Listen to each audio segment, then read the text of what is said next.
গোপালগঞ্জে ভ্যান চুরিকে কেন্দ্র করে দুই পক্ষের মধ্যে সংঘর্ষ হয়েছে। এ ঘটনায় আহত ৫৬ জনকে গোপালগঞ্জ জেনারেল হাসপাতালে ভর্তি করা হয়েছে।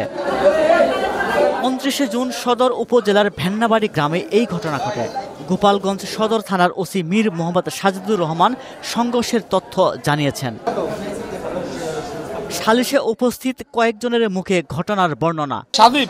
সাদিবই আপনার ওই ভ্যান নিয়ে গেছে, আর ওই যে ৪-৫ যেটা বলছে সেটাই সঠিক, তারা দেখছে ভ্যান নিয়ে যাচ্ছে, কিন্তু আমরা তাকে বলিনি। আমরা হলো কী করব, আমাকে মুরব্বী বসিয়ে আমরা বিকেলবেলা সমাধান কোন ফিলি তাকে সাথে যাওয়া যায়, কোন ফিলি বলা যায় সেভাবে আমরা এগোবো, কিন্তু সে পর্যন্ত আমাকে এগোতে দেয়নি। তার আগেই আমাকে উপরে এসে আক্রমণ করছে। তাকে নাম বলা হলো কেন?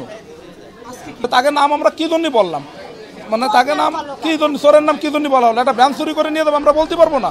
এই কিন্তু মানে দেশ, আমি তো বুঝতে পারলাম না। একটা এলাকায় যখন চেয়ার মেম্বার থাকে, তখন যখন নেটা গ্যাঞ্জাম হয়, তখন চেয়ারম্যান মেম্বারে কিন্তু উভয় পক্ষ তারা দলাদল মিটমাট করে, ঠিক আছে। আর এখানে স্বয়ং মেম্বার লিটন, বেন্নাবাড়ি লিটন, ও নিজে থাইকে এইভাবে সব কিছু ঘটনাও করাইছে। মেন হলো মেন খারাপ। তাহলে এখানে কি বিচার আসে সেই বিচার আমরা চাই। চুরি করে নিয়ে বেঁচে আইছে, পরে এ নিয়ে সকালে সালিশি হয়েছে।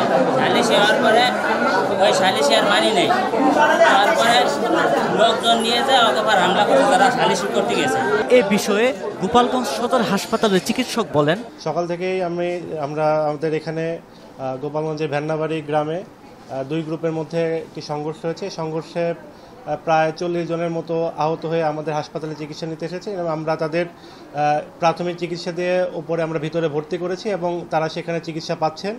এবং পরবর্তীতে যদি আরও যদি আহত হয়ে আসে তাদেরও আমরা চিকিৎসা দেওয়ার ব্যবস্থা করেছি।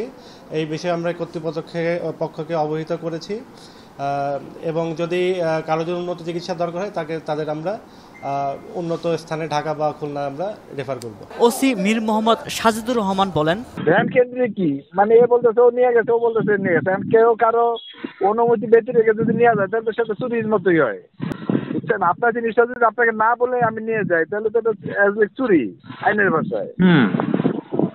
আর আপনি যখন আপনাকে বলে নিব ভাই এটা নিলাম, আমি কাছে দিচ্ছি, সেটা ভিন্ন জিনিস আছে, ঠিক আছে, আমার নলেজ থাকে, এটা ঠিক আছে। এখন ওনারা বসবে, ওনারা দুটার পক্ষে বসবে। এখন আমার কাছে কেউ আইনগত ব্যবস্থা নিতে পারবে না, কিন্তু ওনারাই বসবে, আমাকে যেটা জানাইছেন। মানে আমাকে এটাই বলছে যে আমি জিজ্ঞাসা করলাম যে তাহলে আপনারা আমার কাছে আসেন না, আইনগত ব্যবস্থা নেন, আমি আইনগত সহায়তা দিব, আইনগত যে সহায়তা আছে সেটা দিব। আপনি এটা নিয়ে কেন ঝামেলা তৈরি করলেন? ওনারা দুঃখ প্রকাশ করে বলে যে এটা আসলে নিজের ভিতরে একটা ভুল বুঝাবুঝি, আমরা এটা মিচল করে দিচ্ছি, আমরা আইনগত ব্যবস্থাও নিব না, যদি একেবারেই না পারি তো জানাবে। এই আর কি আমাকে যেটা আশ্বস্ত করছে। ওয়ালটন আবারও মিলিনিয়ার অফারে ওয়ালটন ফ্রিজ কিনে আপনিও হয়ে যেতে পারেন মিলিয়নিয়ার। মিলিনিয়ার ছড়াছড়ি দেশ জুড়ে, এটা শুধু ওয়ালটনই পারে।